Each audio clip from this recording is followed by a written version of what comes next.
السلام علیکم دوستو، حقیقی آزادی کی جنگ میں دوستو ارشد شریف اور ضلع شاہ اپنی شہادت دے چکے ہیں۔ بہت سے لوگ جیلیں کاٹ چکے ہیں، عمران خان تو گولیاں بھی کھا چکے ہیں، لیکن ابھی بھی آپ کہہ سکتے ہیں کہ تشدد سہنا ابھی باقی ہے۔ موعد پیرزادہ کو امریکہ میں کال آئی ہے جس میں ان کو دھمکی دی گئی ہے اور ان کی لوکیشن پتہ کرنے کی کوشش کی گئی ہے۔ پولیس کے پاس وہ گئے تو انہوں نے کیا کہا موعد پیرزادہ کو، جسے سن کر وہ شوق ضرور ہوئے ہوں گے، یہ سب آپ کے سامنے رکھتے ہیں دوستو۔ ساتھ ڈی ایچ اے پر جب پی ٹی آئی نے ٹیکس لگانے کی کوشش کی تو قمر باجوہ نے اس پر کیا ہنگامہ کھڑا کیا،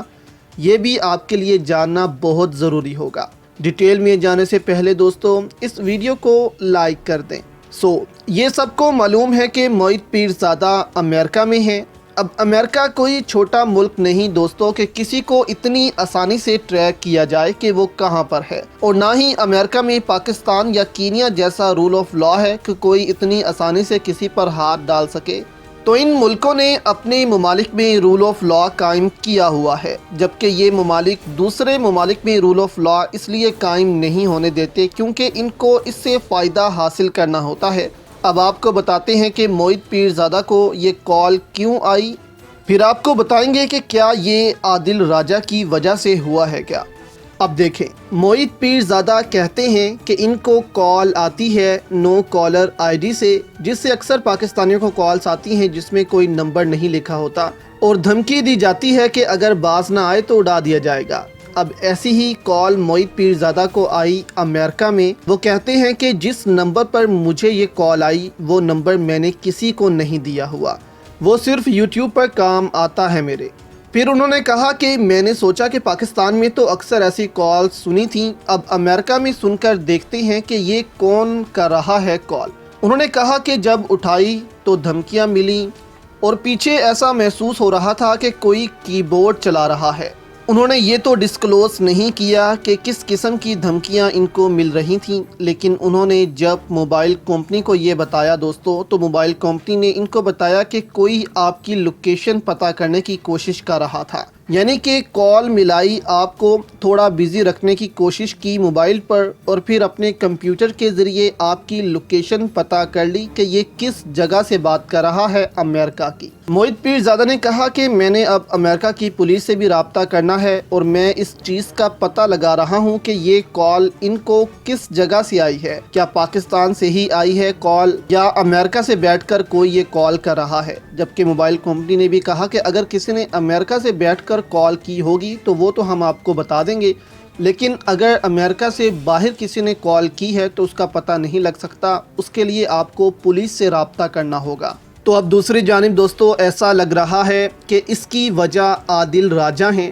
کیونکہ حال ہی میں موعد پیرزادہ نے دوستو عادل راجہ کے چینل پر بیٹھ کر انٹرویو دیا تھا اور پاکستان کی اسٹیبلشمنٹ پر بات کی تھی کہ یہ کیوں نہیں سمجھ رہے کہ ظلم سے یہ اب لوگوں کو اپنی طرف کر نہیں سکتے۔ جیسے کہ آپ کہہ لیں کہ انجینئر محمد علی مرزا نے کہا تھا کہ یہ اب خانہ کعبہ کی چھت پر کھڑے ہو کر بھی کہہ دیں کہ ہم ہماری آل اولاد سیاست میں حصہ نہیں لیں گے تو شاید ہی کوئی ان پر بلیو کر لے، لیکن اس کے علاوہ نہیں۔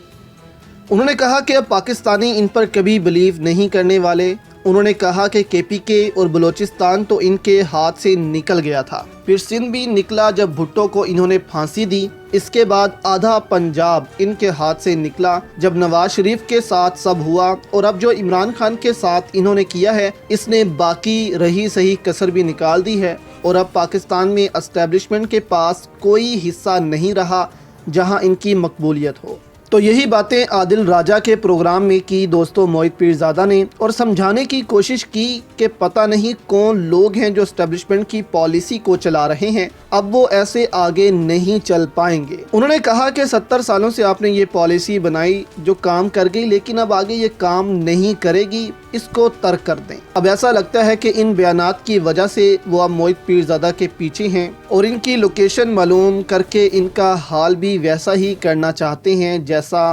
باقیوں کا ہوا ہے۔